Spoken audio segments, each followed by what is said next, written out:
Adapun lulusan mahasiswa yang telah menyelesaikan studinya di kampus TAI Darul Hikmah sebanyak 79 orang. Masing-masing dari jurusan prodi bahasa Arab sebanyak sejumlah 40 orang mahasiswa, dari jurusan prodi pendidikan Islam anak usia ini sebanyak 39 orang. Dan hari ini karena memang kondisi COVID, kita membatasi pelaksanaan wisuda.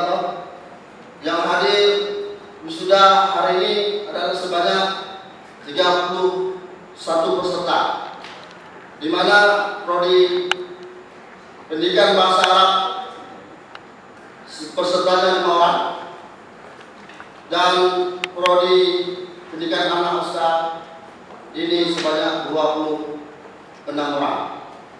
Dan alhamdulillah ini juga berkat dukungan dari semua pihak,